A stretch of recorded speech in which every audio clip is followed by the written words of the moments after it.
বাংলাদেশের বিদ্যমান কর ব্যবস্থা জটিল, অকার্যকর এবং আধুনিক অর্থনীতির সঙ্গে অসামঞ্জস্যপূর্ণ বলে মন্তব্য করেছেন জাতীয় কর কাঠামো পুনর্বিন্যাস সংক্রান্ত কমিটির চেয়ারপারসন এবং পলিসি রিসার্চ ইনস্টিটিউট PRI এর চেয়ারম্যান ডক্টর জাহিদ সাত্তার। তিনি আরও বলেন, কর নীতির কাঠামোগত দুর্বলতা দূর না হলে টেকসই রাজস্ব আহরণ সম্ভব নয়।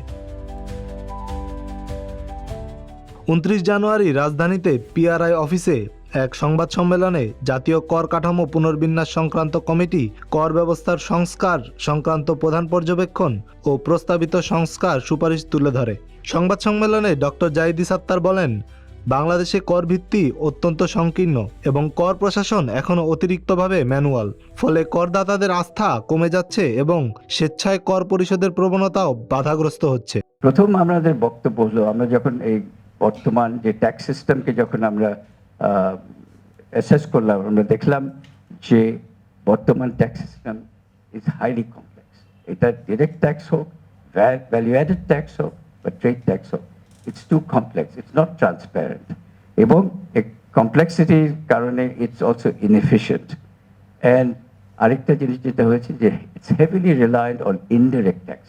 মেইন উইকনেসটা আমরা যেটা দেখি যে ট্যাক্স বেসটা খুব ন্যারো ট্যাক্স বেস, আর ট্যাক্স অ্যাডমিনিস্ট্রেশন এত ম্যানুয়ালি করা। আজকালকার জগতে এত ডিজিটাইজেশন হয়ে গেছে, অটোমেশন হয়ে গেছে, কিন্তু এইটার ফল এখন পর্যন্ত বাংলাদেশে আসে নাই। মানে because of narrow tax base, because of manual tax administration, actual revenue কালেকশনটা খুব সীমিত। তিনি আরও বলেন, শুধু প্রশাসনিক কড়াকড়ি দিয়ে রাজস্ব বাড়ানো সম্ভব নয়।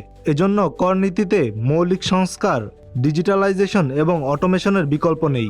কর হার বাড়ানোর পরিবর্তে কর ভিত্তি সম্প্রসারণের উপর গুরুত্ব দেওয়ার কথা বলেন তিনি। ওই যে অটোমেটেড সিস্টেম নামে আছে, কিন্তু এটা কাস্টমসের অটোমেশন হয়নি এখন পর্যন্ত। ম্যানুয়াল ফাইল এগুলো আছে। ট্যাক্স সিস্টেমটা সিম্পলিফাই করা, আরও সহজীকরণ করা, কিন্তু ডিজিটাইজ করা, এন্টায়ার অ্যাডমিনিস্ট্রেশন একদম ডিজিটাইজ করতে হবে, অটোমেট করতে হবে।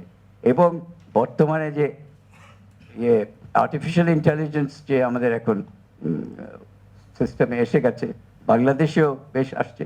আর্টিফিশিয়াল ইন্টেলিজেন্স এই মেথডটা নিয়ে এটাকে ইউজ করে কিন্তু আমাদের ওই যে রিস্ক বেসড অডিটস, এই সিস্টেমে আমাদেরকে যেতে হবে। সংবাদ সম্মেলনে আরও উপস্থিত ছিলেন বাংলাদেশ কৃষি ব্যাংকের চেয়ারম্যান ডক্টর মোহাম্মদ জাহিদ হোসেন, ICABর ভাইস প্রেসিডেন্ট মোহাম্মদ মেহেদি হাসান এবং FBCCI এর বাজেট বিশেষজ্ঞ কমিটির সদস্য স্নেহাশিস বড়ুয়া। তারা তাদের বক্তব্যে কর ব্যবস্থায় স্বচ্ছতা ও কার্যকারিতা নিশ্চিত করতে ঝুঁকিভিত্তিক অডিট এবং স্বয়ংক্রিয় কর ব্যবস্থার বাস্তব প্রয়োগের উপর জোর দেন। Salman Rahman, The Financial express.